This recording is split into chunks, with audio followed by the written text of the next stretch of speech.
सभापति महोदय, अब मैं आर्थिक मामलों पर आना चाहता हूँ। मैं अधिक समय नहीं लूँगा।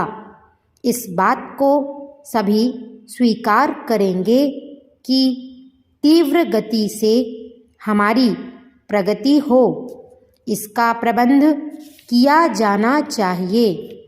इसके लिए ऐसा वातावरण बनाने की आवश्यकता है जिससे उत्पादन बढ़ सके और उपभोग में लोग संयम से काम ले सकें।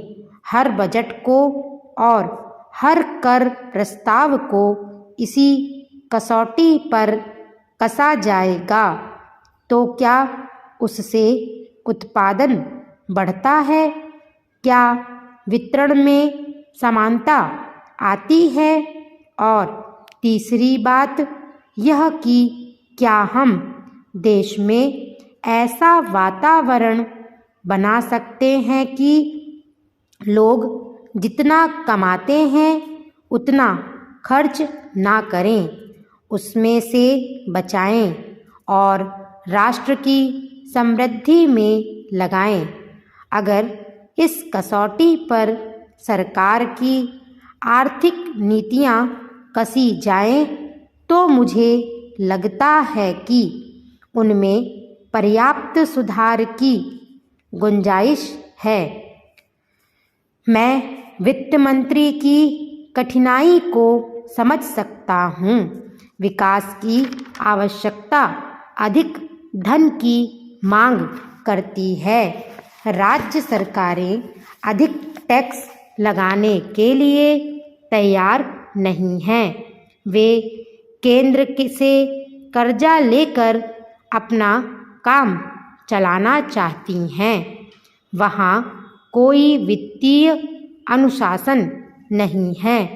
यह सारा बोझा केंद्र को उठाना पड़ेगा और केंद्रीय सरकार कठिनाई में पड़ेगी। इसीलिए मैं समझता और इस सुझाव को दोहराना चाहता हूँ कि राज्यों को इस संबंध में निर्देश दिया जाना चाहिए।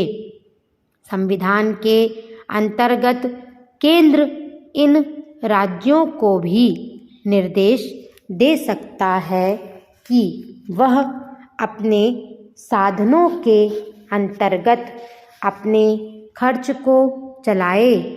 केंद्र के कर्जे पर उन्हें निर्भर नहीं रहना चाहिए।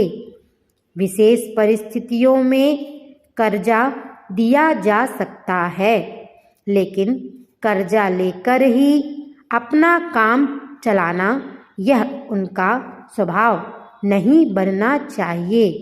अपवाद रूप में कर्जा लेकर वह किसी विशेष परिस्थिति का सामना करने के लिए ही प्रस्तुत हो तो उसका विरोध नहीं किया जा सकता।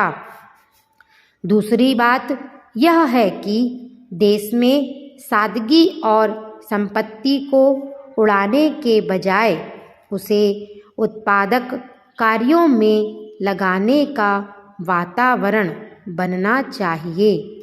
मैं नहीं जानता वित्त मंत्री महोदय इससे कब तक सहमत होंगे, लेकिन आज देश में समाजवाद की चर्चा बहुत होती है।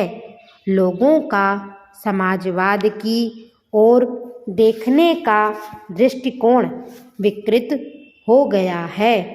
लोग हमें क्या मिलता है इस ओर ज़्यादा ध्यान देते हैं। हम कितना खर्च करते हैं इस ओर ध्यान नहीं देते हैं। समाजवाद संपत्ति की अभिवृद्धि किए और बिना उसके समान वितरण के नहीं आ सकता।